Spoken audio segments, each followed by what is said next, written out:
বন্ধুরা আজকে হচ্ছে ডালিয়া বানাবো। ডালিয়াটা কিভাবে বানাবো বন্ধুরা, প্রথমে হচ্ছে সবার প্রথমে ডালিয়াটাকে হচ্ছে ভালো করে ধুয়ে জল দিয়ে রেখে দিয়েছি, জলটা ঝরিয়ে, যাতে হচ্ছে ঝরঝরা হয়। আর এখানে কুচি কুচি করে হচ্ছে কাঁচা লঙ্কা, টমেটো নিয়েছি। আর এখানে ভিজিয়ে রেখেছিলাম হচ্ছে সবুজ মুগ ডাল, ছোলা, কাবলি ছোলা, এমনি ছোলা আর বাদাম।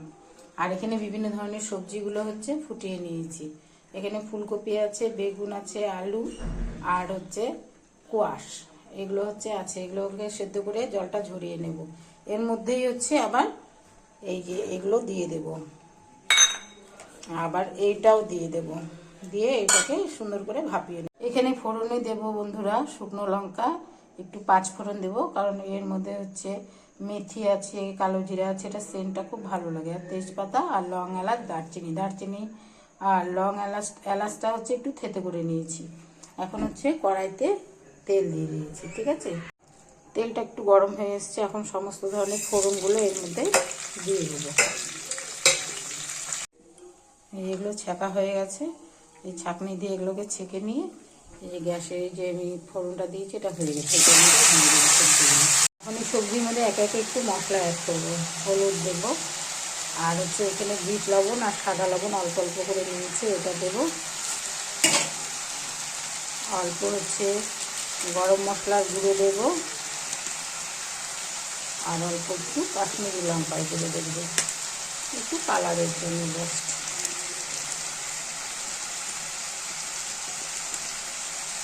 বেশি মশলা ব্যবহার করবো না বন্ধুরা, এটা সুগারের পেশেন্টরা খেতে পারবেন, কারণ আমি আলু সুগারটা দিইনি। আমার গাছে ছোটো ছোটো কয়েকটা আলু ওখান থেকে বেছে দিয়েছি। আপনারা চাইলে আলুটাকে স্কিপ করে দিতে পারেন। আর যারা হচ্ছে বিভিন্ন রোগে ডায়েট করছেন বা যারা এমনিতে ডায়েট করেন, তারা কিন্তু এই ধরনের বেশ সবজি দিয়ে ডালিয়া করে খেতে পারেন। আর চাইলে এর মধ্যে আপনারা ডালটা দিয়ে দিতে পারেন। আর যদি ডাল মনে করেন যে না এর মধ্যে দিয়ে ভাজা করবেন না, তাহলে যদি ডাল রান্না করা থাকে সেই ডালে এক বাটি দিয়ে দিলেও কিন্তু স্বাদ হবে ভালো। যখন একটু ভাজা ভাজা হয়ে আসবে সবজিটা, তখন হচ্ছে ডালিয়াগুলো দিয়ে দেবো।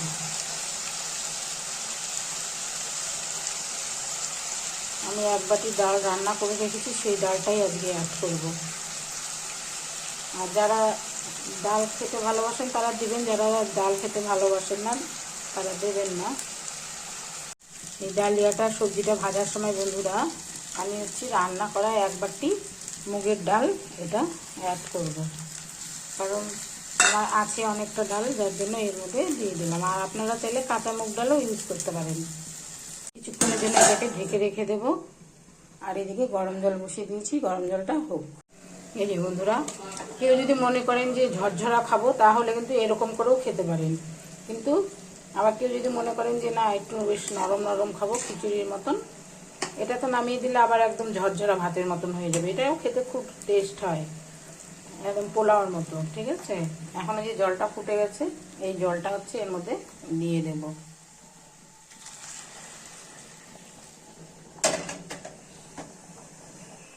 ফুটানোর জন্য কিছুক্ষণ রাখবো, যাতে সবজি টবজি কিছু যদি কাঁচা কাঁচা থাকে বা কিছু, যদিও থাকবে না কারণ ফুটানো হয়ে গেছে, সেদ্ধ করে নিয়েছি।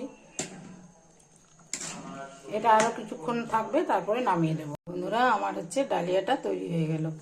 এখন হচ্ছে এটাকে গ্যাসটা অফ করে দেবো, দিলেই তৈরি হয়ে গেল আমার ডালিয়া। এইভাবে হচ্ছে আপনারা করে খেতে পারেন কিন্তু বন্ধুরা। এই যে দেখুন, খুব একটা পাতলাও না, খুব একটা গাঢ়ও না। এটা হচ্ছে একটু ঠান্ডা হলে পরে আরও বসে যাবে, বুঝেছেন। এই রেসিপিটা যদি ভালো লাগে বন্ধুরা, আপনারা করে খাবেন, তাহলে কিন্তু অবশ্যই একটা লাইক, শেয়ার, কমেন্ট করতে ভুলবেন না। কারণ হচ্ছে যাদের হচ্ছে বিভিন্ন ধরনের রোগ আছে, তারা কিন্তু এই ধরনের করে খেতে পারেন। তাহলে এটা একটা ডায়েট হয়ে গেল, কিন্তু ভাতের বদলে খেলে। সুগার যাদের আছে তারা হচ্ছে অবশ্যই এটা খেতে পারেন। আর যারা মনে করেন যাদের সুগার নেই, তারা এর মধ্যে কিন্তু একটু মিষ্টি অ্যাড করতে পারেন। আমি কিন্তু মিষ্টি দিইনি। মিষ্টি, আলু এগুলো হচ্ছে সুগারের পেশেন্টদের জন্য বারণ, ঠিক আছে। আর তাছাড়া অন্য অন্য সবজিগুলোও দেওয়া যেতে পারে।